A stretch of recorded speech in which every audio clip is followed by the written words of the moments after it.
All right, Sam's Army, episode 2.199.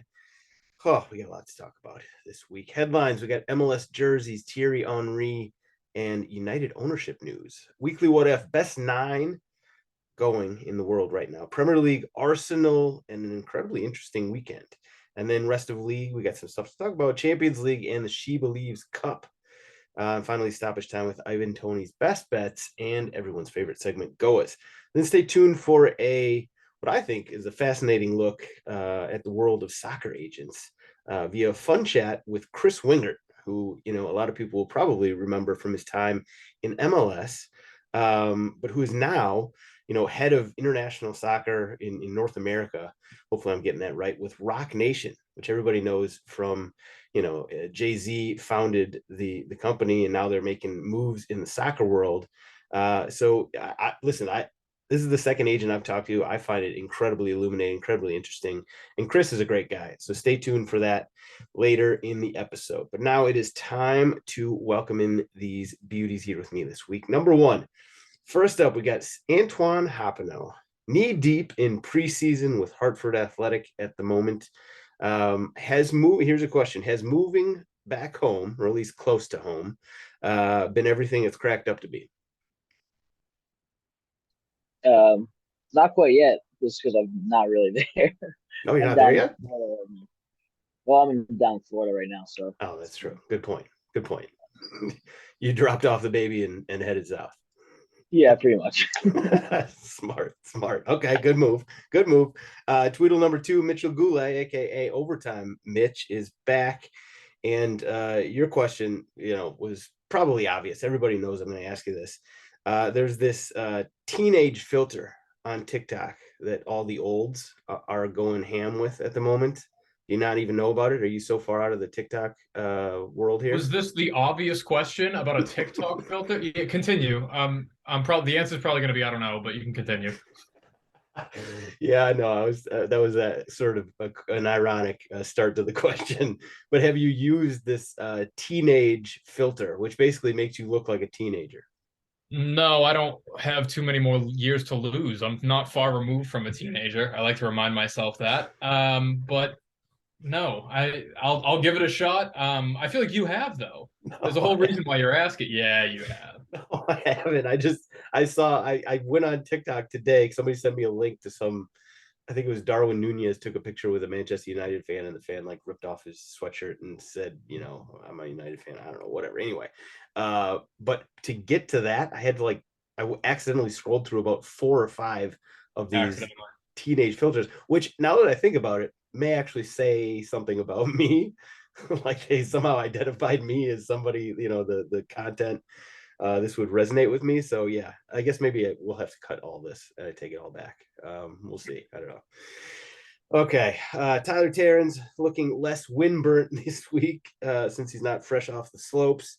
But we do need to talk about your Instagram stories lately, which has been all songs. Are you going through some stuff right now? Do you need a hug? No, not at all. No, I feel fantastic. I'm super pumped about MLS season starting. I'm trying to have social media, my personality, like the crossroads somewhere there. I mean, Mitch knows much better than I do with his teenage filters and everything. But I don't know. It's not also, I think I've posted 3 songs in the past 2 weeks. But I'm just feeling kind of vibey, and I post a song. I don't know. Why are you coming at me for this? I don't know. Not coming at you. I was just wondering. I would love a hug. I would love to go to Declan's and share a hug and a couple of pints with you. I won't turn down the hug. I'm a big hugger, but no, I'm good, man. All right, we'll get a Declan's date on the book soon, and you don't need a hug, but you can have a hug. Sounds good. Listen, I was just wondering. In fact, somebody actually asked me on Twitter whether you were going through some stuff based on based on all the songs you've been posting on your stories. Who was it? Was it Dalton? That was not Dalton. I'll have to go back and look. But so yeah, okay. Listen, we're all happy. We're all good. If it's the guy who's been ripping me for all of my hate towards Ronaldo, he doesn't deserve a response. Nah, I don't think it was him. I think it was one of our good members of Sam Fam in good standing. Got it. Let's go. Headlines time. So, as Tyler just teased right there, MLS 2023 season right around the corner. And Adidas just dropped the 2023 crop of new jerseys. And I know this isn't going to go over well with the people who, you know, MLS haters who instinctively hate everything and anything having to do with the league. But I kind of love this new crop of jerseys. I love them. Not all of them, not all of them. Some of them were, I would say, swings and misses, but at least they tried to do something with most of them. There's some that I love. Most of them I like. I'm just a big fan of those. By the way, we'll start right there, Mitch. Am I alone in this, or are you with me? No, I really like the majority of them, and for Adidas to do like a whole league is really tough, but I think they can own the design throughout, and that makes like all these kind of look like a cohesive product as opposed to just random clubs creating their own jerseys, which when given a, you know, good creative license to the clubs they can do, but these look good. I agree with you. Yeah, they're not good. Like, even though Adidas did them all, they don't look cookie cutter by any No. means. And, you know, as I said, you know, there's some really good ones, which we'll get to in a second. And even the bad ones, the worst thing I can say about them, it's not that they're ugly, it's that they just didn't like take any chances. It was like a little bit too conservative. So with that sort of as the lead in, let's start with you, Tyler. Favorite and least favorite of this this new crop? Chicago Fire and Chicago Fire. Okay, explain. So I think it's a really cool kit. The problem is that the jersey sponsor is nowhere to be found. So like, it kind of sticks out. Are we looking at the same image right now? Are you going to have a sponsor or what? well, no, there's not going. There's the first. No is the answer. So the way that the kit is designed, it was perfect for there to like insert sponsor here, Yeah. and then like the badge is on top, which is like in the middle, which is a little bit different. Yeah. But it would have worked if the sponsor was there, and like that happened to Colorado Rapids last year. They had the all white kit, and their maroon one, I think, that didn't have the sponsor. It happens sometimes, just because you have to get it in super early, and especially if you're in a contract year with your jersey sponsor, which is obviously one of the bigger money makers that an MLS club is going to have, it can just get lost. But yeah, like I love the Fire kit and I adore it, but like not having the jersey sponsor there, it kind of just like makes it just like takes it out of place a little bit. I don't know, it's bizarre. But the Nashville one is really cool. The Johnny Cash tribute, I really like that one. Anything Austin FC does is class with Yeti. So there are some great ones. I'm very hard pressed to like really force me to pick like my least favorite, because I just think that they're all sharp. Okay. All right. Mitch, you're next. For my favorite, I kind of like Minnesota's. I like what they did with the purple. I think the Target logo looks really clean in the middle, and I think that is like a crazy leap of faith to take that design chance, but they did it, and I think it's going to look really good on field. And then again, like that's Northern Lights, right? Isn't that what it's all about? Yeah, For or sure. inspired, or yeah. I like that. And then I don't really dislike any of it. I guess Dallas's is kind of straying from what they have normally looked like, but I don't dislike it. Vancouver's isn't great, but it's like they're all good. They're all wearable. I would rock every single one of them. Okay. Yeah, I like that Dallas sort of gave the burn shout out. But yeah, I didn't love the jersey itself. Okay, Antoine, most and least favorite of the New Jerseys here? I like the Philly one. I think the new sponsor is kind of cool. The Thomas and the kind of the opening credit Simpsons look is pretty good. The clouds parting. Yeah. I like that jersey a lot. I don't really like the Seattle one too much, to be honest, or the Toronto one. Yeah. I think those two are kind of. That's exactly so I'll give mine. My favorite is DC United. I think they did, you know, with the pink and the cherry blossoms or whatever. I love that jersey. I do love the Fire jersey as well. But I'll go with DC. ESPN has the cherry blossom kit like as one of the worst. Really? Yeah, they're. I mean, that's ESPN though, so I feel even better about my pick, to be honest. But I'm with Antoine though. The Seattle one, like especially when you're doing a kit that's not that's nothing close to what your colors are. Miss me on that. Exactly. Like, so yeah. I had a couple that I sort of was like a little underwhelmed by. I thought Houston and RSL could have done more. I mean, those are just pretty much, I don't know, what you'd expect from them. No surprises. two meat and potatoes. Seattle, I like the jersey. I like the design, but you have some of the coolest, most sort of recognizable colors in the league, and you go off in this wild direction with like red and yellow. Like, absolutely not. Completely. And they're coming off the Jimi Hendrix tribute kit that was like absolute fire. And then I was not a fan of this one. It was just the colors. If you had made that then your normal colors, I'd be all about it. I would have loved it. I love the design, but the color scheme, like, you have a great color scheme. I hate it when teams, go off of that just to sell jerseys. I'm anti that. So see, but it works sometimes. I would love to like take a look back and like you look at some of the most iconic retro kits and they are off color. They're memorable when they're memorable, but they're really, really bad when the team sucks. So I guess it really depends on how. But ask me in July when I have some, wins, losses, and draws to attach to these kits, which kit actually looks the best on the field. Yeah, like whether you like it or not, that plays into how a kit is remembered and worn too. 100%, 100%. Just like the Chicago Fire, that sort of rebrand, the aborted rebrand. If they had come in and just set the world on fire, people would have at least quieted down a little. Yes, they would have a little bit about the rebrand. It was that brand. It was gang sign. That had nothing to do with the Chicago Fire, and there was no. Yeah. It was yellow, and the color scheme was bad too. So bad. Listen, I agree. You paid like a marketing company to come in and third party that shit. Like, it just didn't look good. Yeah, it was that was a swing and a miss. All right.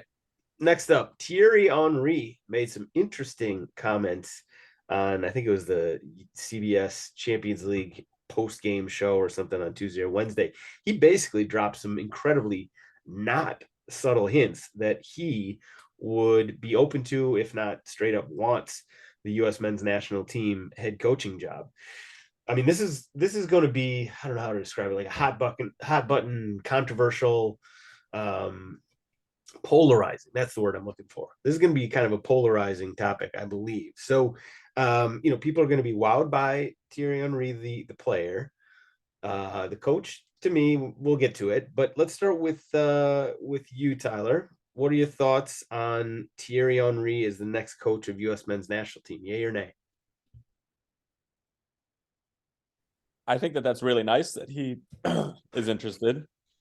Get in line. Like, you're a candidate, just like I said, Jesse Marsh is, and like everybody else. Go interview, go see if you can convince, whoever is going to be hired as the GM and the sporting director. I know there's not going to be a GM anymore, but the new sporting director, whatever. I mean, listen, we all know what the word is with Thierry, right? Like, assistant on Belgium makes a lot of sense, and sort of being able to be focused more on player development and more on skills and the things that I think he's really tuned into is great. When you're thinking about like Monaco and Montreal and things of that nature and actually being in charge of a team, I would have been really interested to see if he could have been successful over a few years with Montreal. He had the whole family issues and everything like that in the middle of COVID. Don't blame him at all for stepping away. But the truth of the matter is that we really haven't seen a full body of work to make a judgment one way or the other as to whether or not he's a good coach. However, I do think that being in charge of a national team probably suits him better than being in charge of a team week in and week out in league play. Don't ask me why, because again, there's not enough evidence to be able to make that.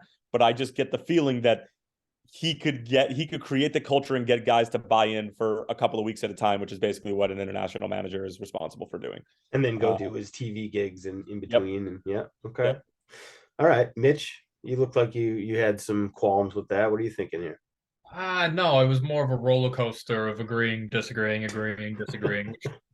It usually is when Tyler talks. I really like the idea of Thierry Henry being involved with the U.S. men's national team. I don't think it can hurt to have one of the best players of all time in your camp, but I do agree that we haven't seen a body of work that would prove fitting enough for us to just hand him the head coaching job. Like, being an assistant coach would make sense. Having like a more player-centric role. And I hear some of the stories of him coaching, and I don't think we would be up to his standards, which scares me a little bit. We already have some issues within the camp in terms of effort, and if Thierry doesn't see effort in training, then I can only imagine what his response is as opposed to Greg's. But I do like the idea. He is a candidate though. He's not the most qualified coaching candidate, and I don't think he's going to be number one choice. I don't think he's my number one choice, but I wouldn't be upset if they named him tomorrow, you know?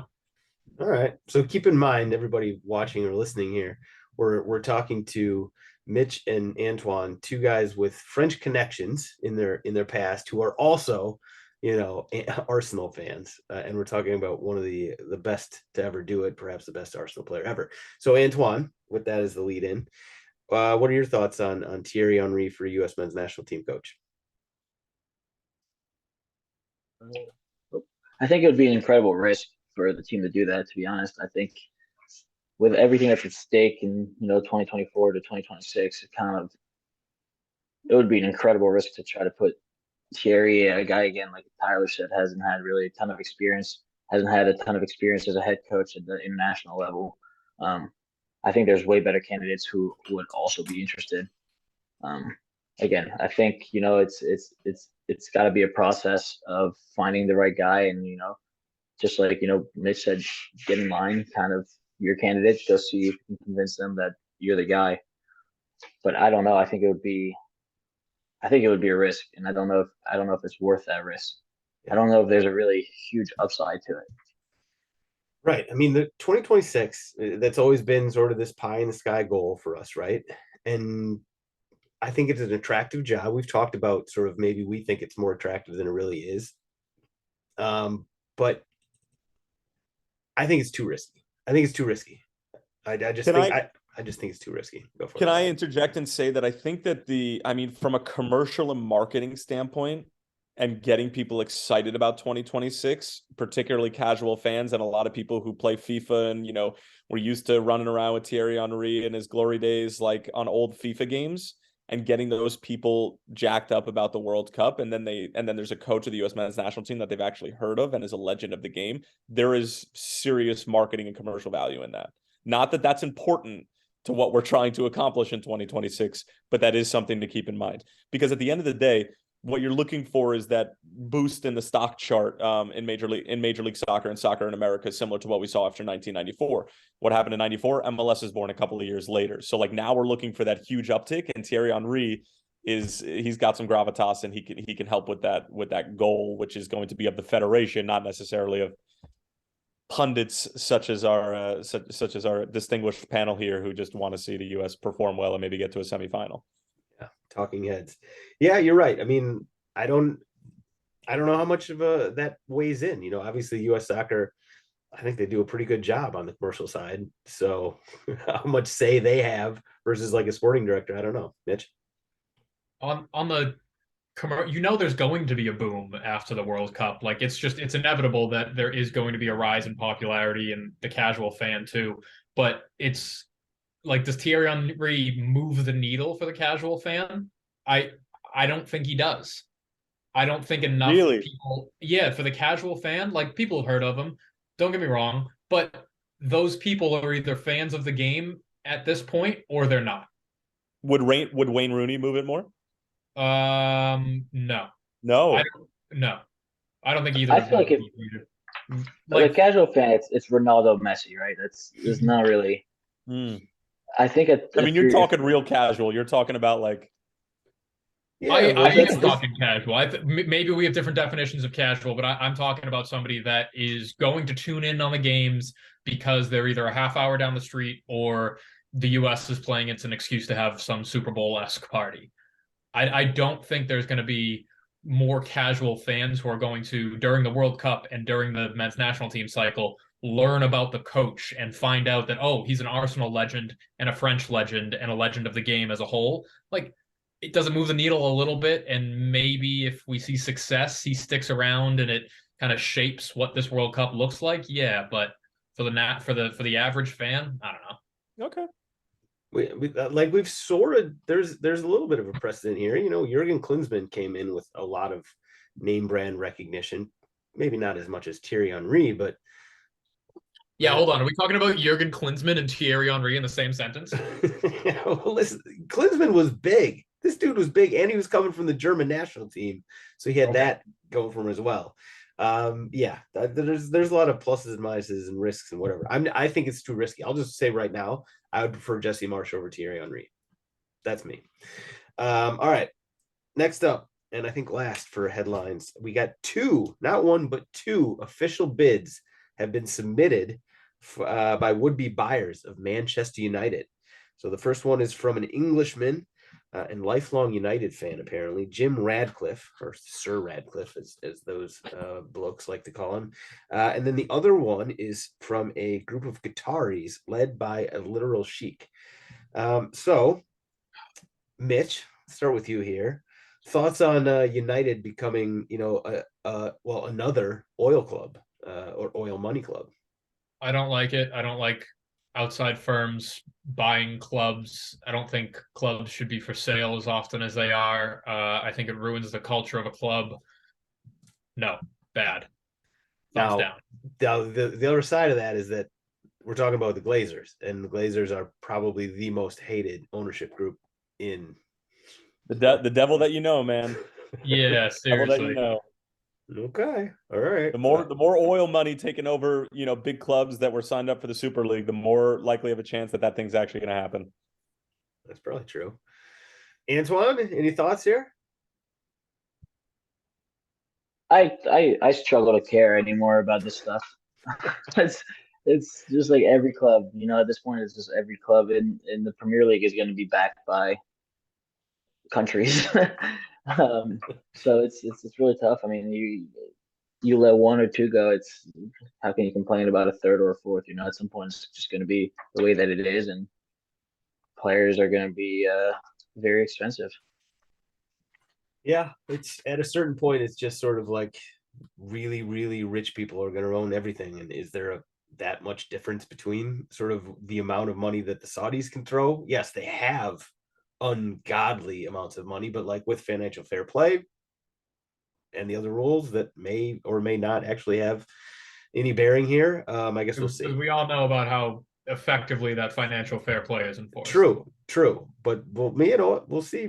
Maybe Man City could be. Maybe things will change. You're right. Yeah, totally. Definitely gonna have. My point is that there might be some level of ceiling cap on the amount you could throw at it. And Saudi Arabia, who has that PIFC or whatever, has more money than like any fund in the history of the world. They're not going to be able to throw that much more than a really, really rich guy, Todd Bowley. I don't know.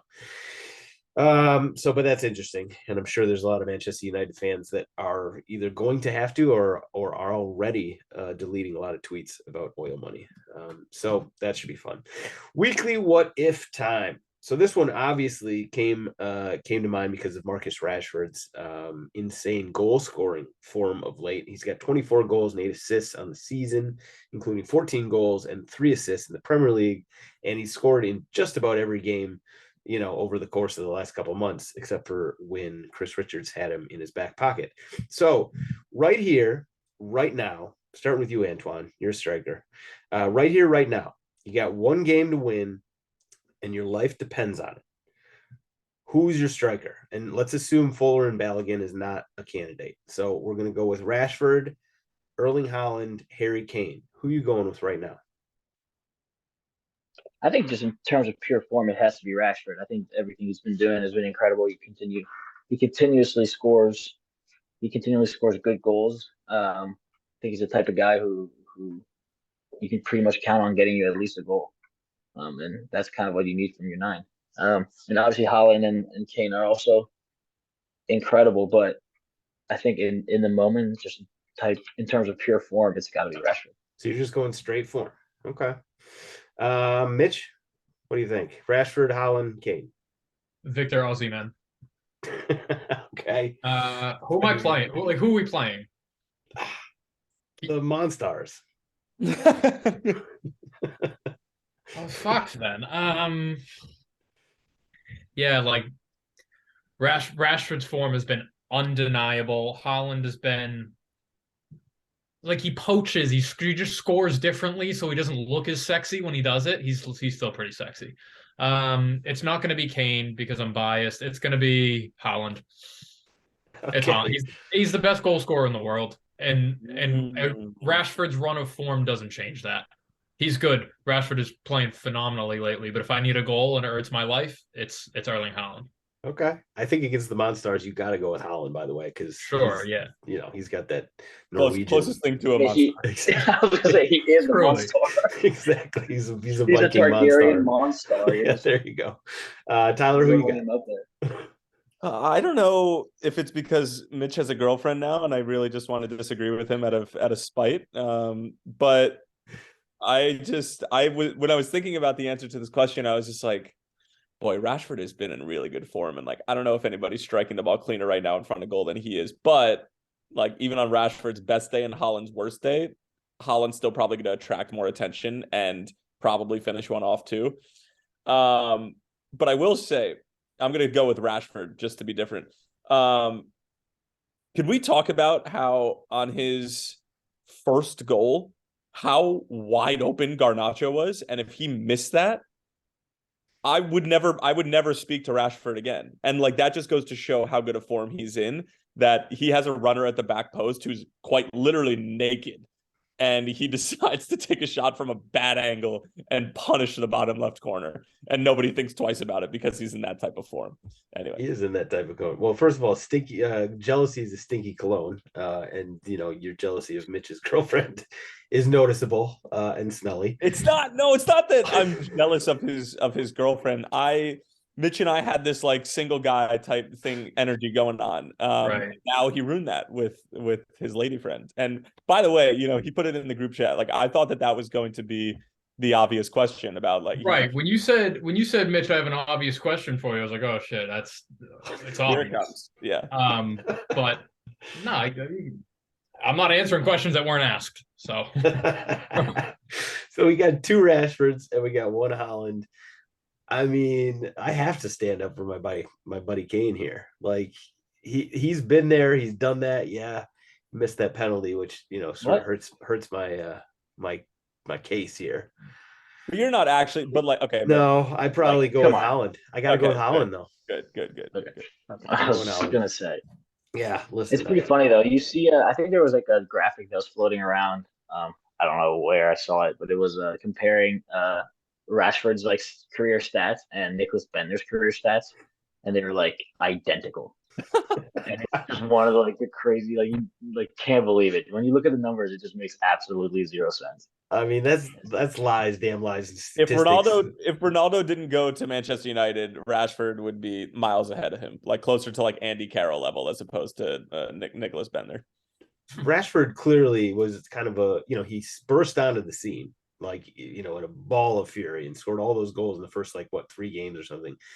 It's been a few years there where some lean years. Zlatan came in. They also stunk. Kaku. That's not his fault. Like that's like he and he was behind a lot of team. No. But he needs delivery. He needs people to. He didn't play well. He didn't play well. It's not his fault. It's not his fault. How many? Stop it. Stop. You know what I'm saying. Like he. Yeah, but like that's just not a case. He's only 25. That's nuts. Yeah. He's only 25. I feel like if Haaland was playing on Bournemouth right now, would you be singing the same? Would we be singing the same song about him? No, because the delivery. No. Okay. You don't think Haaland could score on Bournemouth? I think he's probably have 20 goals. 20? He might in a season for Bournemouth.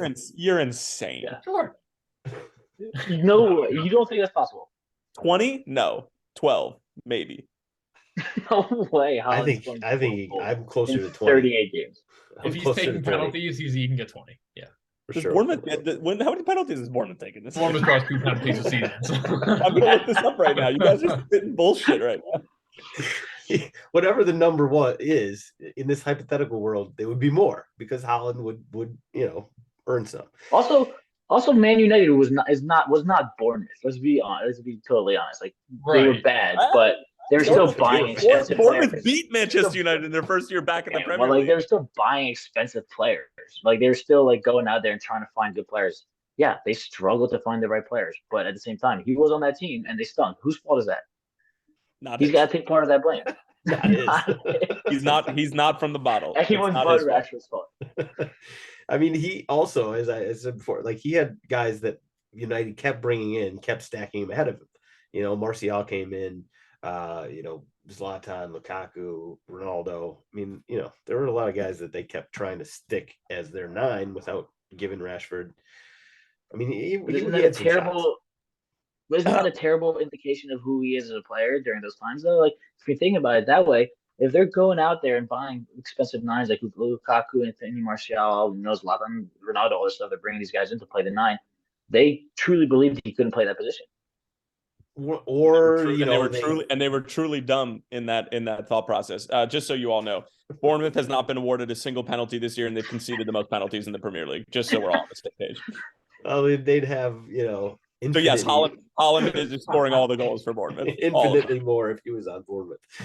All right, let's get to the Premier League here. So we got to start with, we got 2 Tweedles on. It was a very interesting week. First of all, it was a very interesting week, low key, for almost everybody in the Premier League. We're going to get to that in a minute. We're going to start with Arsenal because we got some Tweedles, and it was a particularly intriguing week for the Gooners. So let's start with you, Antoine. You lost at home to City 3-1. I think the scoreline may have flattered City a little bit there. And then went on the road and beat Villa 4-2. While, in the meantime, City dropped points at Forest. So do you feel better or worse about your title hopes this season? I feel it's like one of those things where it's like the exact same. Like, I think I started the week and I ended the week at the same spot, but the ups and downs throughout were just outrageous. Like, after the Wednesday game, it was over. Like, I titled Dream is over, everything's over. Arsenal are back to being terrible. Let's hopefully stick to top 4, at least top 5, is at least get a UEFA spot, you know. And then, you know, halfway through the Villa game, I mean, we might get relegated. And then, you know, after the beautiful Jorginho, who I never doubted a single moment and never talked shit about for ever at all to anyone. Don't anybody go back and listen. After that moment, you know, now I'm like, oh man, we might have a shot. And then City goes and does that, and now it's, hey, I think we're in the driver's seat again. Game in hand, 2 points. Okay, why not?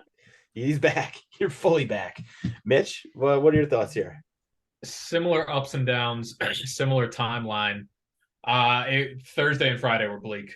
Those were dark days because I didn't see a way back.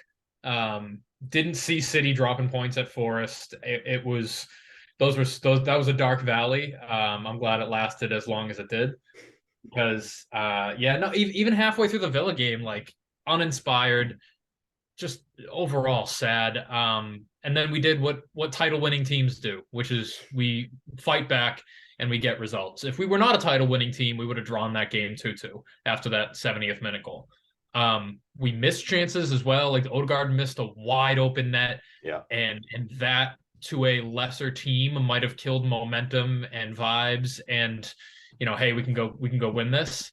That happens to lesser teams. We kept attacking. We got the empty netter at the end, which was just orgasmic. And I think that's a win that's going to, like, propel them forward for the next couple of our run of form lately has been shaky. We need to find that dominant run of form that we had, you know, during October and November. I think this is a win that can help us do that. Okay, now let's talk about the City game specifically. So 3-1. You know, they were the better team. I don't know if they were 2 goals better in my mind, though. I came away from that game not quite, and this is like my neutral brain talking here, not my Tottenham fan brain, but like, I came away from that game thinking, you know what? That wasn't that bad. Arsenal played with them. Like, I didn't think your title chances went down because of that loss. I don't think I was pessimistic because of the way we played. I was pessimistic of the result and who we played. That even though we all acknowledge that we didn't just play poorly, City still beat us 3-1. And the reality of that means that there's less of a title hope than if we had played poorly and, lost 3-1, I would have been like, okay, City's the better team. Like they earned that result. I didn't think they earned a 3-1 result. That game maybe could have been a draw. I don't think we could have gotten a point from it. But I wasn't pessimistic because of how we played. I was pessimistic because of the reality of the points. Like that, watching the game didn't make me upset. We were still the same team we were beforehand. It was just the literal table that made me upset. Okay. Yeah, I think it's going to come down to a point, 2 points. It's not going to be one of those runaway. Like we're going to the last weekend with a chance. Both teams can win it type of scenario. So I think losing points, especially to the team you're fighting against, is very intense in these like games right now. All right, Mitch, Tyler, you've been in the situation where you're going head to head with City, big bad City. What were your thoughts on Arsenal's week here? First of all, I just want to let's take a step back for a second. I'm talking to the Tweedles here. How much fun is it to just be literally living and dying with every single game that happened? Experiencing the full gamut of every emotion that God has allowed you to feel. Like it is, you're really nice. You're never more alive than every time that the ball is kicked in between those 90 minutes when you're in a title race with City. There's nothing like it. Sam, I hope you get to experience it. This feels like a personal attack. And it's not. I'm not enjoying this conversation. This feels very genuine. Just imagine being a title contender. Yeah, imagine what that could feel like, Sam. I didn't mean it for it to go this way. I really did. I'm being genuine. I just wanted to hearing both of you talk about how hey everybody, but Sam, what do you guys think about it with the amazing emotions that you guys are feeling right now? You're alive, baby. How much fun is being a fan of soccer teams that are good, guys? I was in a title race once. It was with Leicester, and we lost. So that stinks. We got second place that year. I know. You came out of nowhere. You were not in the title race. Anyway, God. Well, that was fun. I'm glad that went that way. Yeah. So I agree with everything both of them said, but I will. Number one, they were begging for Jesus and Partey in that game. Like begging for them. I mean, you need. I really want to see that game go down again with those two involved in it. Number two, if it is going to come down to a point or two, which I think it's going to, unfortunately, I think that game is a small snapshot of like what these two teams are about. I think Arsenal is a proper title contender, but they're not deep enough and don't have enough quality over the course of 90 minutes to be able to beat City over the course of a 38 game season. So.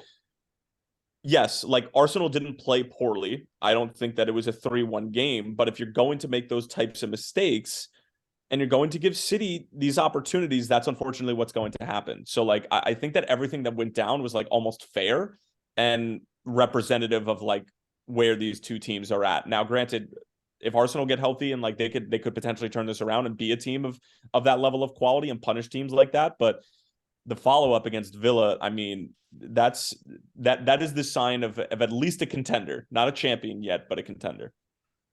The way it went down too. What were your emotions there, Mitch, when it went off Emi Martinez? Noggin. How much did you love that? Like I considered making him my GOAW for how loyal he was to his Arsenal days. That seems so poetic too. I think Tommy said it that. A header off the back of Martinez's head is just so poetic. I want to echo what Tyler said about the 11 that were on the field against City, though. Like that game needed Gabriel Jesus and Thomas Partey. Nketiah looked kind of lost. Jesus buries that chance that Nketiah had in the first 15 minutes. Buries that. Nketiah is still learning how to play off Martinelli as well. I think the omission of Ben White there and putting Tomiyasu was I didn't get that at all. And Ben White came on as well, so he was fit. Tomiyasu makes the mistake. Anybody can make that mistake, but the fact of the matter is he did, which led to the De Bruyne goal. So I like who we are when we're healthy. The fact of the matter is we're not right now. And City aren't they? Like does City have any injuries right now? Not to Nobody- downplay anybody that is injured. I mean, but it's they're just so none that deep come to that mind. they're so Yeah. deep that like one or two injuries. They would just are be- they are injured. De Bruyne is just not in form right now, and he almost looks like he's hurt to a certain extent. Like He's not killing himself, but got you. Okay. Rest of the slate here. I mean, like I was going through it. I was going through the games, and like pretty much every game on the slate, with the exception of Brentford Palace, like there was something that I could take from that as being interesting in either the title race or the relegation battle or whatever. But having said that, Antoine, let's start with you.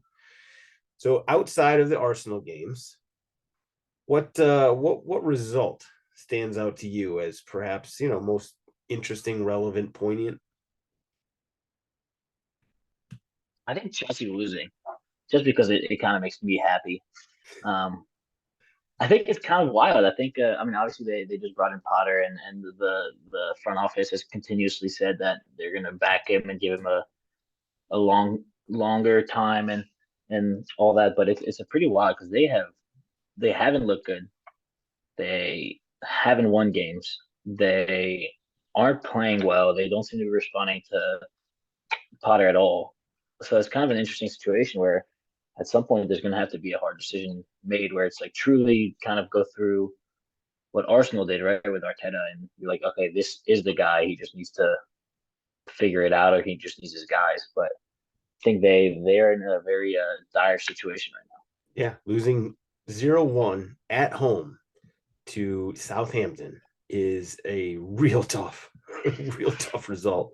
And I'm sure the Chelsea people on, Chelsea fans on Twitter, I'm sure they handled it like losing their minds. There was speaking of TikTok, there was such a good video.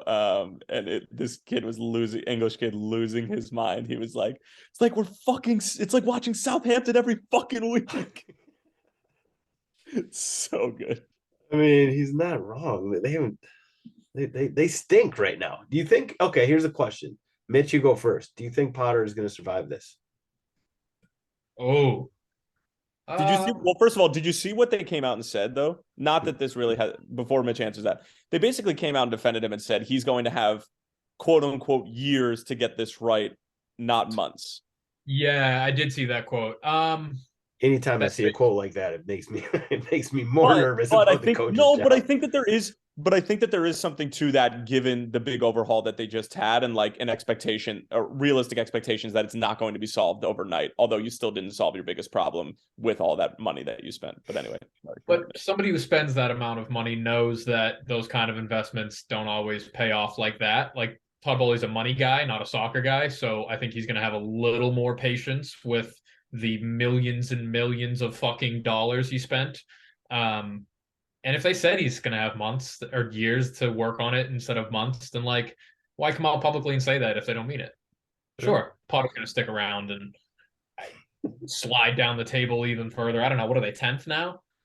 Like they're creeping towards the bottom half of the table. That's embarrassing for Chelsea. They're 10th at the moment. What a bunch of idiots. I just looked it up. So the last time Chelsea scored more than 2 goals in a game, and by the way, most of these games they scored either 0 or 1. But last time they scored more than 2 goals was October 8th against Wolves. October 8th. So yeah, and I'm looking at these games. Most of these games they've scored 0 or 1. Like, I'm just going to go through the goals they've scored in the last however many games. 0, 0, 1, 0, 0, 1, 1, 0, 0, 1, 2. That's Bournemouth on December 27th. I can keep going, and most of it's zeros and ones. I mean, like the scoring on this team is just absolutely terrible. Obviously Pulisic isn't out there, and so that's pretty much the answer right there. But I don't know, Tyler, you think Potter survives based on that statement? For what it's worth, they don't concede that much. True. Survives the end of the season? Yeah. No. If it continues at this rate, no. Because you can say you're going to give him time, you're going to have realistic expectations and be a growth guy as opposed to, being emotional and reactive and everything. But the truth of the matter is this is Chelsea Football Club, and they just won't tolerate this bullshit at some point. And not for nothing, they play a brutal, boring game of football. Like, just It has to be different. And unless you're Manchester City, you need a number 9 in this league. I'm sorry, but like you have to have a proper number 9. And Chelsea are not an exception to that rule. City is the only one. So that's what I got to say about I that. thought for the first 60 minutes of João Felix's career with Chelsea, I thought he was going to be that 9. And then he got the red card and he hasn't really shown up since then. Antoine? Here's the biggest reason why I don't think he's going to last. The way that Brighton is actually playing without Potter at the helm.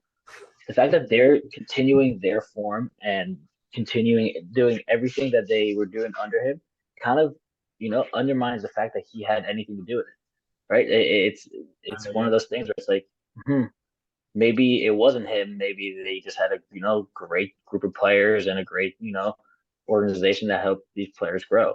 And now it's if you're the Chelsea guy and you're seeing how your team's playing and you're seeing how Brighton's playing, you're like, maybe firepower than the Brighton coach. I think to dovetail off that, but to switch gears, how about the fact that Leeds has looked absolutely atrocious since Marsh lost? Well, at least in the Everton game. That game against Everton was so bad. They looked clueless to an extent that no team should, especially coming up against Everton that doesn't really cause you problems. Like, this is an Everton team that scores, 1 goal a game and hopes that's enough to win, which lately it has been incredibly. That goal they gave up, I think it was Seamus Coleman, near post, Meslier, what the F were you doing, buddy? Just the whole team looks terrible. That game felt like an interesting, I don't want to say turning point, because Leeds doesn't have a coach. They could bring in a coach. He could sort of galvanize them and get them sorted out again. And I hope they do. But the longer they go without a coach, it's just the perception of getting rid of Marsh looks all the worse in my brain. You're in a tough spot, right? You can't really negotiate that well with replacements while you still have a coach that he's on staff and you're paying him and everything, but you got to have a plan. And if you get rid of him, that plan seems to, either they didn't have a plan, or more likely they had a plan and for whatever reason it just hasn't worked out. I don't know. Tyler, what are your thoughts on Leeds at this point? Bad, man. Yeah. Super bad. Yeah, just bad. They have the talent. Listen, they have the talent to figure this out. Like, no, they do, so. But like you said, like Melier's mistakes and somebody also tweeted talking about how like Tyler Adams needs to maybe stop with pissing everybody off every single game. Now, is it that, or is it U.S. men's national team Twitter needs to calm down about sort of like why can't it be both? Like, there is something to be said for somebody being locked in. And listen, like, I know him being physical and getting underneath the skin of the opposition is kind of his game, but at the same time, like, you make yourself a target and you can only last so long. Like, you're just going to get killed every single game. So not that has anything to do with Leeds' struggles. Like, it's a very minimal thing, but this is Sam's Army and we're talking about our guys. I'm having a difficult time watching them. I always want to turn them on. I'm not setting my alarm for Leeds anymore right now, to be completely honest. Fair. Mitch? Agree. Feel compelled to root for them and just give them whatever good juju I can muster up, but it's dark over there. I don't like, I saw the same tweet that you're talking about. I don't love that they're like, oh, lose that, because that's the same tough guy persona that we're going to want come 2026. And then everybody loved, when he was wearing and then everybody red, loved when they're wearing red, white, and blue. That's right. So it looks way worse when your team is losing, but when you are doing that on a winning side, like, that's a reason for the winning. So I also don't think it's like a persona. I think that's how he plays. Players play different. He's harder nosed than most, and to ask him to lose that because his team is in bad form, like, you would never ask someone else to do that. So I don't think Tyler Adams should scale it back. Maybe, like, I understand the reasoning, but keep doing you, Tyler. Leeds is tough though. Sam, I like what you said about the plan, or lack thereof, rather. It doesn't seem like they have one, and it's tough football to watch. Like, I tried to turn it on. I ended up turning it off at halftime, and then I watched the Seamus Coleman goal, and I was like, the fuck you doing in net there? That was bad. Tough football to watch, yeah. It was a bad week all around for the GKU with the Newcastle Liverpool game. Oh, So God. let's talk not That's so necessarily shitty. about Pope, because that was just a No, let's talk about Pope. That was great. Yeah. Listen, you know, The Allison. thing is, Liverpool was going to win that game without it. They were dominating the game. They probably should have scored on that play, right? So I just want to give Tyler a little bit of before Allison's we start. the only goal. Allison's the only goalkeeper who can put the other goalkeeper under pressure with one swift swipe of that right leg. So what are your thoughts coming away from a pretty clear win at Newcastle? I think it was at Newcastle, and coming off of coming with Real Madrid directly in your front view mirror. That doesn't make any sense. Right in front of you. What are your thoughts on Liverpool right now? This is, by the way, preface this by you have given up on this season at least 4 or 5 different times over the course. No, you know something that's the same. Like, I gave up on the season the same way that Antoine gave up on Arsenal after they lost against City, where it's like, we suck again, like it's over, even though you're tied with City on points at the top of the table. It's the same level of Jersey self-deprecating fandom that you were tied with Palace in the middle of the table. You weren't tied with City at the top of the table. Guy, okay, we had a number of games in hand, injuries galore. We back. We're all the way back. We're coming for that ass. We're coming for Spurs. We're coming for Newcastle. Fuck, we're coming for United too. Listen, there are a couple of different thoughts. Number one, we didn't dominate that game until Nunez scored. We were actually getting outplayed, and Newcastle looked pretty good. Second goal goes in. Pope gets sent off. It was pretty sloppy after that. Like, it was a little difficult to watch at times, and Newcastle probably should have scored maybe once. You should have had 5 goals, and my over 2.5 parlay with Liverpool winning Allison's I'm very unhappy about that. But with all that said, to get Jota back on the field, by the way, you've been very angry recently. Are you okay? Like, do you need a hug? Because, between all the VAR bullshit, like random shots in our WhatsApp group, like Jota's a piece of shit. Like, fuck off, dude. That was purely about my over 2.5 parlay, by the way. Jota being a piece of shit. No, but you've just 2 sitters. Most of your tweets and social media has been a lot more angry than I'm used to seeing. Are you okay? Do you like? I don't know. Maybe I am. Maybe I need a hug. Maybe we'll get this Declan's date on the yes, books. Please. Anyway, I'm like, you can start to see the wheels are turning a little bit again to get Gakpo on the score sheet. Like, that finish from Nunez too is like so fucking clean. Beautiful. Beautiful.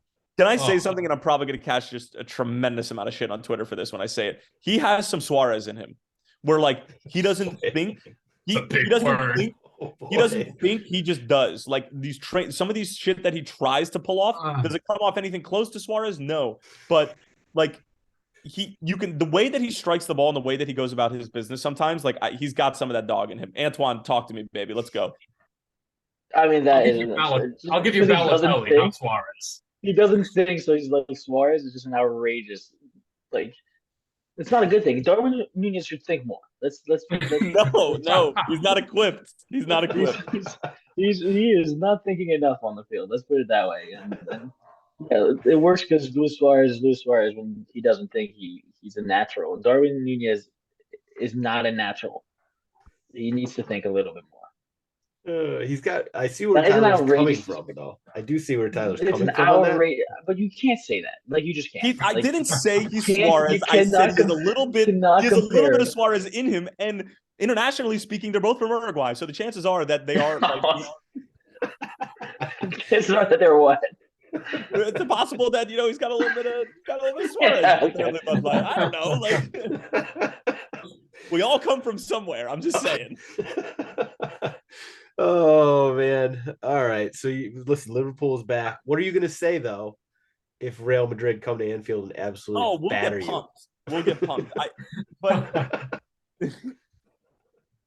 I was watching the video. I think it was 2008 Champions League when Liverpool, by the way, I'm sure the only team to beat both Madrid and Barcelona 4-0. I'm sure of it. There's no other team who's done that before. It's European nights at Anfield. It is the biggest home field advantage in sports, bar none. Anything can happen. That's all I'm saying. Okay, so you're retracting the "we're about to get pumped" statement. Well, I mean, no, the chances are we're going to get pumped, but like anything can happen. Okay, but anything's possible. Anything's Okay. possible.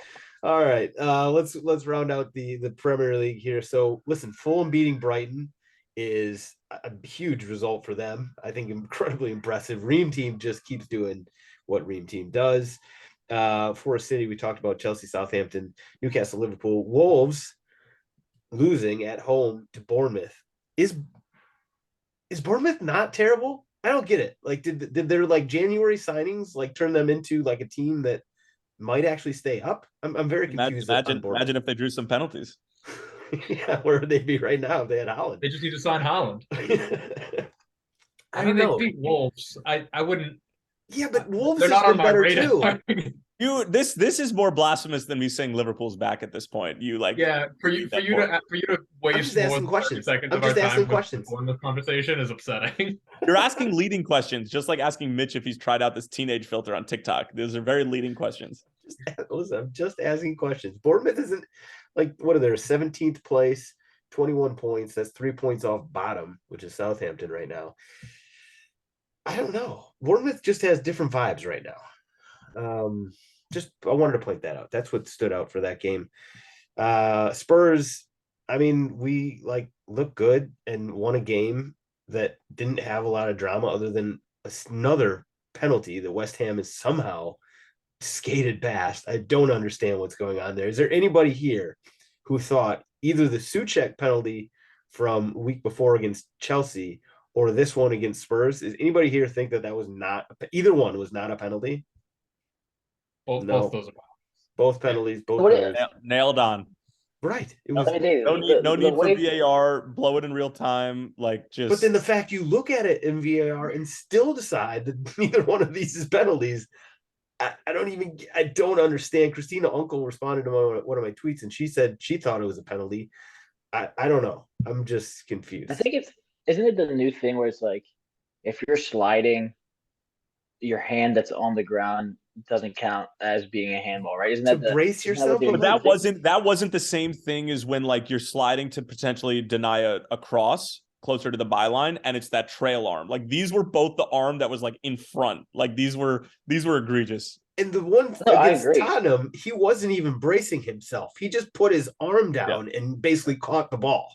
He Nick Poped it. He really did. It was just like, how is this not a penalty? I was laughing at that point. I mean, listen, West Ham needs some help to stay up. Maybe the Premier League is trying to give it a little something. I don't know. Mitch, looks like you want to say something. I do. I have quick thoughts on the Nick Pope thing. We need to bring up the context that I think it was a really fun game for a neutral before he got the red. Like it was end to end. He should have stayed on. That would have been a hell of a lot more fun to watch, and your over 2.5 would have hit. But for Nick Pope to get a red card means that he is now out for the FA Cup. Yes. Dubravka, League Cup final coming up this weekend. Dubravka is cup tied to United, who they are playing, so he's also not allowed to play in between the pipes for Newcastle. I don't know where you're going with this. So they are down to their third string keeper in the cup. AKA in Major League Soccer lingo, you're down to your pool keeper. Literally. Yeah. Goalkeeper union is having a nightmare. You know who that is though, Mitch, right? No. It's Loris Karius, who's my God. Yes. No, it's not. Yes, it is. It is. Stop. He's gonna be Shut the fuck He's up. gonna start for Newcastle in the League Cup Final this weekend. The last game he played was that game for No, Liverpool. it wasn't. Yeah, it was. No. He's played, not for an English club. Not for an English club. What's that? Where's he been? Has he just been around? He went over to Europe. He was playing somewhere else. I mean, first of all, Loris Karius, for those who don't know, is probably Thank you. one of the most beautiful human beings on the face of the planet. He went to play for Besiktas and then Union Berlin. And now he's back with Newcastle United. And was that your attempt at a German accent? Union Berlin? That's how they pronounce it. I don't know. Was it wrong? You can't pronounce American names. Stop trying to pronounce Union Berlin. Let's go back to Loris Karius being one of the most beautiful human beings on the planet, and his girlfriend being like even more beautiful than him. Those two, by the way, look it up. Loris Karius and his I don't know if girlfriend or wife or whatever. Jesus, I can't believe that we're all like the same species as them. But he is going to start for Newcastle at Wembley in the cup final for Newcastle against United this weekend, which is incredible. I thought that's what you were building up to, Mitch. Because I actually I didn't know who it was. I thought it was the disqualification. The fact that they had a third string keeper in there was funny enough, let alone Loris Karius. That's outstanding. Low key, that's a pretty good third string goalkeeper. If we're gonna keep better than most clubs, to be honest. It comes with a little baggage, though, in big games. Can we talk about how ridiculous that rule is, by the way? Which one? Yeah, that is true. Yeah, I don't get that. A League Cup game or a FA Cup game. That makes no sense. I get it's the same thing, but that doesn't make any sense. It should be competition based, right? No, but I don't think it happens with FA Cup. I think it's think it's because, is it the same? If you get a red card in the Premier League, you're suspended for an FA Cup? Yeah, because it's like this. The FA runs. It's all under FA. So when you go to Europe and it's under UEFA, we don't even do that here. If you get a red card in the Open Cup, you're not suspended. Yeah, you can play in MLS. Yeah. Yeah, you get a red card in Open Cup, nobody cares. Add it to the list of things that we do better than the Premier League: offside, VAR, and suspensions when it comes to competitions. Anything else? That's pretty much it right there. Podcasts. I'd say stadium food. Ooh, not the price, not the prices. Yeah, I was gonna say not the prices, especially not the prices of jerseys. By the way, we were giving 10 Adidas steak and as much ale credit. Pies. As much and credit. Steak and ale pies gets you a tall boy at Soldier Field. Oh god, the prices are ridiculous. But the prices of the MLS jerseys are insane. And they actually give you like the bargain brand version, which has like none of the bells and whistles. None of them. They don't have like stars over it for if your team has a championship. Like there's just it's a little much for MLS on that. All right. Let's go to we got to do power rankings. We've skipped it for however many weeks in a row. I know Tyler and Mitch hate this, but you know what? We're doing it because I think it's an interesting week, and I think there's been a lot of movement, or at least controversial potential movement. So let's start with, should we throw Antoine under the bus? Make him the sacrificial lamb here? All right, Antoine, what do you got as your top four in order if they played right now on a neutral field? Arsenal number 1, obviously. Man City number 2, Man United number 3. Do it. Tyler's like, where's he going? Where's he going? Say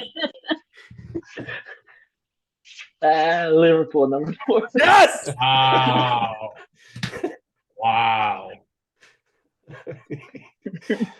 Oh, I knew it. All the way back. And he's a neutral. So back. Is he neutral? There's no way he's bias. Liverpool and Tottenham. He's gonna go for one of you other teams. All right, Mitch, double down. I'm not doubling down. I can't co-sign that. It's Arsenal. I got United at 2, City at 3, and then I gotta go Spurs at 4. United 2.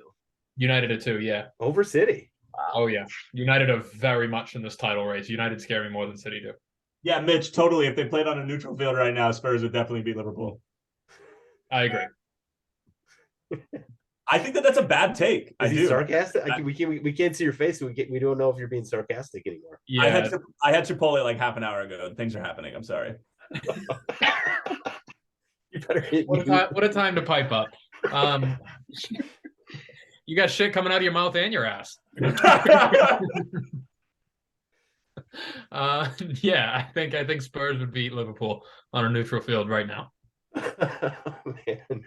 You guys it was a fun game to watch. The 2-0 win with a red card. Actually, you scored both goals before the red card. I'll give you that. But you guys are hectic. You guys are not. You've won one game. I'm not putting you at the 4th. We won 2 games, but okay. I love it. All right, okay. So both you Gooners have Arsenal up top. Tyler, you wanna have a go here, or you wanna concentrate on what you're dealing with? No, I'm a multitasker at heart. City, Arsenal, United, Liverpool. Okay. This is gonna maybe sacrilegious.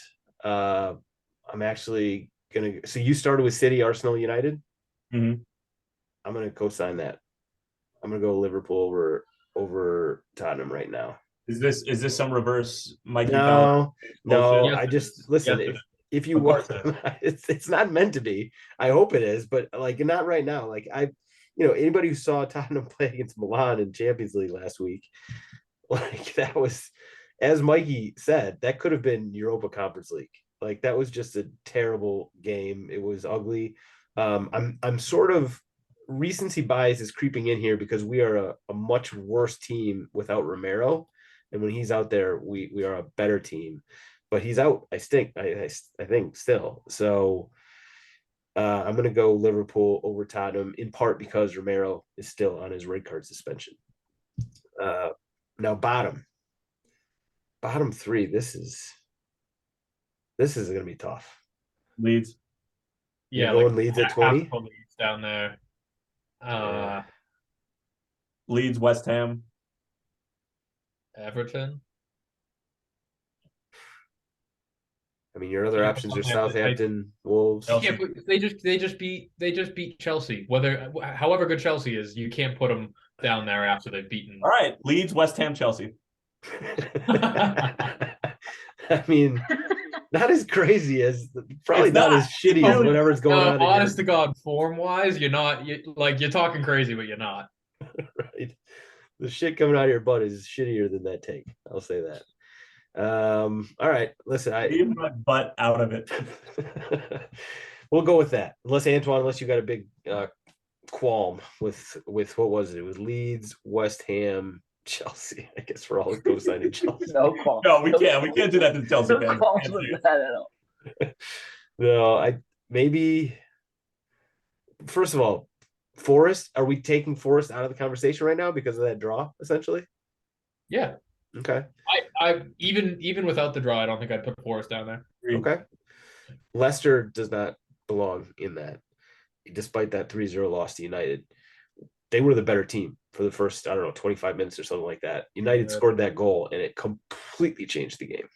And Leicester missed multiple sitters. De Gea had a good game, as opposed to bring up the rest how of the sad it was watching United try to force feed Weghorst his first goal. He's so bad. That game. He's so bad. He looked like a drunken giraffe walking around out there, and Bruno Fernandes is like, "Come on, kick it in the net. Here you go. Come on, you can do it." Yeah. They were searching Bruno for was him. It was so obvious that people were calling it out, and defenders would go right to it. I get that. That's something that you should do as a good teammate, but the way it looked, especially with him being this big, cumbersome striker, it looked really funny. Yeah, Weghorst and Bamford are like twins, except for Marsh. Bamford has Marsh's blood on his hands, which I'll never forgive him for. Okay, we'll go Leeds, West Ham. That third one's tough. Yeah. Give me Everton. Yeah. Okay. Yeah. Well, listen. I mean, they beat Arsenal too. They look like a different team under Dyche. Just because you win every now and again doesn't mean you're not exempt from being in the bottom three of power rankings. All right. Fair enough. Let's go to the weekend preview really quickly. Any games, we got Champions League that are sort of right ahead of us, so that's going to take some of the precedence. But we already talked about the League Cup a little bit. Any thought, predictions or thoughts on United versus Newcastle in that one? I think United will win. They're just great form. I mean, now that again, Carrier gets his goal. Yeah, I was going to say. Now that Carrier's in goal, there's just no way. I don't know what's more poetic, is if Carrier goes in there and has an incredible game and Newcastle wins, or if it's more poetic that he just goes out there and just blunder after blunder, and it just Newcastle wins in pens and Carrier saves all 5. I like that. The other games this weekend, actually, there's a couple good ones. Leicester hosting Arsenal. I mean, that's not exactly great if you look at the table, but Arsenal, this is a big game for you guys. Leicester is they're like turning into like the new. That's going too strong, but like there's a lot of goals in any game that Leicester plays in, so that'll be interesting. Tottenham Chelsea. That's gonna have a weird vibe to it. That's a stinky matchup. That's gonna be a boring ass game. That's gonna be like on paper it looks so fun, and you're like, oh yeah, rivalry, You think all about this it. stuff. Yeah, And then you think about it, you're like, oh god, we're really gonna watch these two teams play each other at 7:30 in the morning on a Sunday morning. Forest and West Ham. That's the game to watch this weekend. Really? Yep. I was going to say Leeds and Southampton is not in terms of the quality, but I feel like that game has huge implications. That one does it more than it is a football game. That's going to be a fun one, and I think I like both teams to score in that one. I'm looking at best bets right now, trying to get prepared, and I'm maybe. I like that call. I like that call. Yeah, well, I just needed to call it out because Leeds Southampton, that's a game. Leeds needs to stop the bleeding badly. And that's a game where they get Southampton at home, and then their schedule after that, it doesn't look great. They go, well, Fulham is in FA Cup, but then they got Chelsea, Brighton, Wolves, Arsenal, Palace, Liverpool. Yikes. They need to win that game. Leeds needs to win this game. Let's move on to rest of world quickly. So Champions League is back. You guys all remember, well, hopefully you didn't actually have to sit through Milan and Tottenham on Tuesday. PSG Bayern was actually not that much better. It was end to end, but just a scrappy game. Dortmund Chelsea, like these games last week were actually pretty bad.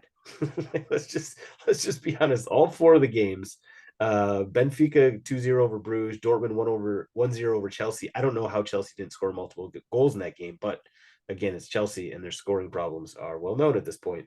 Milan 1-0 over Tottenham, Bayern 1-0 over PSG. Hopefully we get more games or more goals in these games. They can't have less. Like they cannot possibly have less goals, but it is again the first leg of home and homes, which is what it is. That's why they had away goals, right? They took that away, right? goal thing. But the whole away goal thing was to push more scoring, and since that's gone away, teams have no reason to really go for it when they're away, right? Especially if you're first game away, don't go out there. Don't open yourself up. Be cagey and see if you can get a 0-0 to go back home with. And that's how Tottenham played it against Milan. So yeah, Liverpool, Real Madrid. I know Tyler just threw the mute on, which means something's probably happening down below. But if you got any thoughts, oh wait, you already admitted that anything could happen. You think you're going to get pumped, but anything could happen. Yes. Oh, there he is. Okay. Yes. Anything could happen. We're going to get pumped, but anything could happen. Okay. Napoli, Frankfurt, RBL, and Man City, Inter, and Porto. Should be some good games. Also Europa, by the way. Barcelona and Man United coming back to Old Trafford, 2-2. That was by far the most fun game, at least in on the continent of the week last week. And now they're going to run it right back at Old Trafford. So that in terms of like the game that I would watch if I could only watch one, it'd probably be that one, because first of all, it matters. It's the second leg. And yeah, those two teams, they were playing Champions League quality soccer in that game, whereas Inter Milan and Tottenham was not.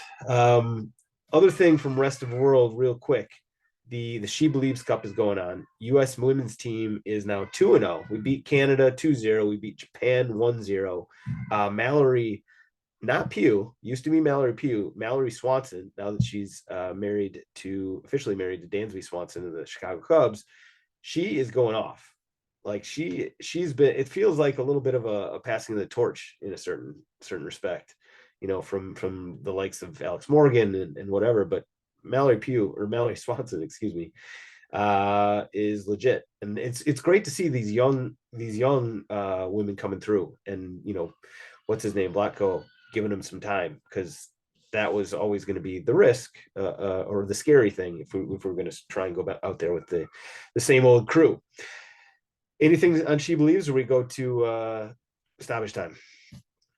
Stoppage time it is. All right, so we will start with Ivan Toney's best bets. Mitchell, I know you were boning up on what's going on here. You got one for us?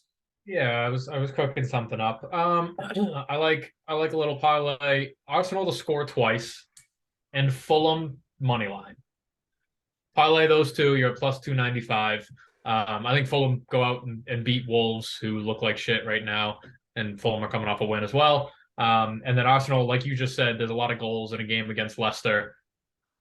I like us to score at least twice, if not 3 times, if you're feeling froggy. All right, I like it. I thought you were going to take mine based on your earlier statement, but you did not, so I'm glad. Doubly glad. Tyler, Antoine, who's ready to go? I'm ready. I think you bet all the ties in Champions League. Ooh. And just like not parlay, obviously. No. And right. If 2 of them hit, you good. You're for sure in the money. Okay. I like it. Strategy. Big brain move right there. Tyler, what's going on with your 17 parlay / Yep. Hold on. You're gonna be glad you stayed till this end, till the end of the podcast, folks. All right. Under in the Fulham Wolves game, paired with over in Leicester and Arsenal, and no goals in Tottenham and Chelsea. No goals.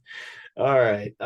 Well, you took I was gonna say Tottenham Chelsea under, so I'm gonna co-sign with you on that. It's too easy. You're just saying too easy. 0. Just nobody's scoring. Just go correct score. I guess we're all going multi games on this, because I'm going parlay too. What are the odds on that? Yeah, we'll get back to you. Hopefully Mitch can figure that one out. I'm going Tottenham Chelsea under, parlayed with Leeds United Southampton both to score, and finally Leicester Arsenal over. Those 3 parlayed together. I actually don't know what they'll net you, but I'll check it out as we go on to GOAWs. Tyler, you said under Leicester Arsenal, over Leicester Arsenal, under Fulham Wolves, and 0-0 for Tottenham. You got it. 0-0. Plus 4,238. You're looking for boy.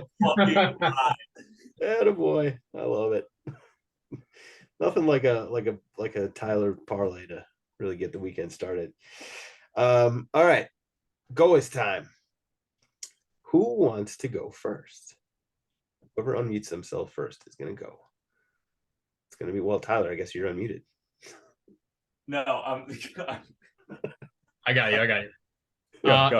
It is the Arsenal, the best team in the league. There's a video that I posted on Overtime FC and is making its way around the internet now. And it's about a kid doing keepy-ups in the street. Arsenal walk by, and the entire club kind of sees him. Odegaard turns ahead. Zinchenko sees him and says, go on, let's play a little bit of penna. It doesn't happen on camera, but the kid claims that he megs Zinchenko, and they have a little exchange on the way back, and it's really cute. But that had to, if that kid didn't get that on camera, nobody would have believed him that he would have run home, be like, Arsenal ran by me, and I played with Zinchenko, and I passed it back to Odegaard, shit like that.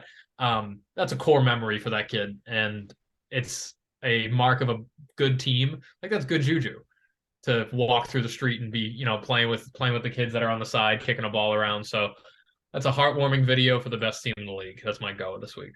Very positive, very, very wholesome there. Okay.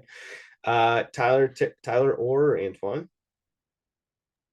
My GOA is my manager, Jurgen Klopp, because in his presser today, ahead of the Madrid fixture, some dumbass reporter said, does Vinicius Jr. do anything on the field for your money to warrant some of the racist abuse that he gets? And Jurgen just came back with obviously the best answer ever. He was like, there's never anything anybody ever does on the field to warrant racist abuse, and just kind of like buried this reporter who should never be allowed in a press room ever again. So The stupidest question. Dumbest question ever. Jesus. I have nothing even to add to that. It's just so stupid. Antoine, what you got? I have future Arsenal center mid Declan Rice as the GOAW for telling Hosberg that nobody likes it. It's true, and Hosberg needed to hear it. Like Hoiberg, so Declan Rice is objectively wrong. So there. But that was, I did see that. I thought that was funny. Look at Tyler. Look at all dapper. Look at his hair did, and probably put a little spritz in the breath. You're ready to go. That poor lady. I'm about to pour myself a pre-date drink, a little Basil Hayden. We're off and running, baby. Oh, she has no idea what's There's about to hit her. There's nothing that is better before going on a date. We didn't talk about the Barcelona thing that came out with the refs and everything. Have you guys been looking at that? Oh, I forgot to include that in the headlines. Okay, let's talk about it now. Let's quickly talk this. The question that I want to get from you guys, the answer is like, how important is it? How sort of big is this? So just to give everybody a sense of what it is. So Barcelona came, it was admitted, I think, that they paid a company that was essentially, it sounds like, affiliated with a referee who was the vice president or something of the Referees Association at the time. And they paid him like $500,000 per year for like 3 or 4 years, if not longer than that. It was up until 2018, and it stopped right when he retired, essentially, or right when he sort of was no longer right when he was no longer, yes, we got a pitch invader here. So it was really untoward looking that they were paying this company, and essentially what it seemed like is paying the referee. And what they said was, you gotta stop. What they said was that sorry, I'm getting all sorts of flustered here. Basically, they said that they were just looking for information on refs and how to deal with them and stuff like that. And okay, I'm just going to throw it to you guys so I can deal with this situation. But Antoine, you go take the baton, figure out, clear up whatever errors I've made, and go from there. My bad. It's kind of tough knowing exactly what's going on because there's a ton of information going out. But like part of it was like Barcelona said that they were doing it so that the refs would be fair to them and ref a fair game. There's also stories about the guy picking up all 4 refs at the hotel, driving them in his car to the new camp and walking into the new camp with them, and allegedly telling them, hey, this is a very important game for Barcelona today. You know what that means, like things like that. There's a lot of very sketchy things going on, and it's been kind of swept under the rug a little bit. Like I haven't seen too much talked about it, but it's potentially huge. I haven't heard about that at all. That's crazy. Neither have I. Yeah, do some digging. It's actually it's super weird. And when you listen to it, it's like, I mean, it's not beyond the realms of possibility, right? If we're being totally honest. The other thing was, who knew Tim Donaghy had a Spanish cousin? I mean, they're also Barcelona are now saying that this referee or whatever was essentially trying to blackmail them, right? And that was part of it. I don't know if you already said that. So I was dealing with the stuff. He said the guy even allegedly said, if you don't keep paying me, I will tell everyone what has been going on here. And they stopped paying him. So he's like, all right. They called his bluff, I guess. It's just, it's unseemly.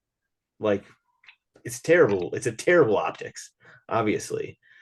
I don't know. Do you think it sounds like La Liga's president, Tyler Terran's best friend, Tebas, he came out and said that like they didn't do anything illegal. It sounds like, so they're not. What ended up happening actually? This is now I remember. Is they can only punish things 3 years back. What is with these sunset rules? That 3 years and like 2 months. like that this came out. So it came out like beyond the whatever in terms of whatever that word is. Statute of And limitations. yeah, statute of limitation. And so they said that they can't go back and punish them for it, even if they were found to be guilty, because it's beyond the statute of limitation, and just by like a month or two, like something ridiculous like that. 3 years is such a short period of time. Yeah, like it's you can hide anything for 3 years, right? I mean, City had it for more than 5 because that's how long their sunset was for UEFA. It's a terrible optics, and I don't know. I would just assume that if Barcelona's doing it, they're probably not the only one, right? No, for sure. So I mean, Juventus is doing it, right? Well, they got that was worse. Well, at least we think it was worse. I'm glad you brought that up. I forgot to include that in headlines. Was I the last one to go with GOAWs? Okay, so mine, I've got a couple honorable mentions. Loris Karius was one of them. We've already discussed his importance. Another honorable mention, Nathan Jones. Anybody remember who Nathan Jones is? Outgoing manager of Southampton. who was sent to the curb, which everybody on last week was like, I have no idea who that is. So he got fired as Southampton's manager last week, and this week he played for a club, Cranbourne FC. They're in the 12th tier, Division 1. So shout out to John on Twitter who brought that to my attention. But usually, like, coaches, first of all, he made a couple million, which is not bad for like 3 months work. But he got sent packing. Don't they normally go on like some sort of, go to the tropical Thailand or something like that? Get away. Cliff Kingsbury, like, do the Cliff Kingsbury thing. Just go over to some Asian tropical exotic island and live your life and get out of the crosshairs of the media and everything. Nope, this guy just went and played some 12th division soccer. So shout out to Nathan Jones for that. I actually thought that was kind of a cool move. But my actual go is Lee Mason. Well, happy trails, my friend. You're gone but not forgotten. We want to talk about referee scandals. Well, listen, Tyler was talking, and rightfully so, saying that, listen, referees need to have some sort of punishment for this thing. Well, somebody was listening, it sounds like, because Lee Mason, it was mutual consent. No. Fire his ass. He got, first of all, of course he got fired. He got fired. Say it. Yeah, well, they were just being nice. I don't like that at all. If you're gonna fire him, fire him. Say it out loud. Hey, they do that with coaches. They do that with players sometimes. Like, nobody wants to be too mean to anyone. It's 2023. Everybody's feelings are very important. Right. There's no last pick in the NBA, All-Star game draft, and so Lee Mason, by mutual consent, has left whatever the English reffing association. MLS 2023, baby. He'll be over here soon enough. He's gone but not forgotten. And there were multiple people on this episode, Tyler, Antoine, I believe. You guys both think it's going to come down to a point or two. So if he ends up costing Arsenal the title, I swear to God, I am going to go get a GoFundMe started and get him a statue somewhere in. Should we have it be the same person who built the statue of Ronaldo? And yes, it can be whatever. It can be whatever. It can be as ugly, as horrible. It doesn't matter. He just deserves a statue. If Arsenal end up not winning the title by a point or two, just what a hero! What an absolute hero, Lee Mason. Gone too soon. So that's all we got this week from these boys. Mitch, Antoine, Tyler, you guys are legends. Thank you for hopping on every week. I do appreciate you. Everybody, thank you for listening. We're actually not done. Time to talk a little shop with Chris Wingert of Rock Nation. Here we go.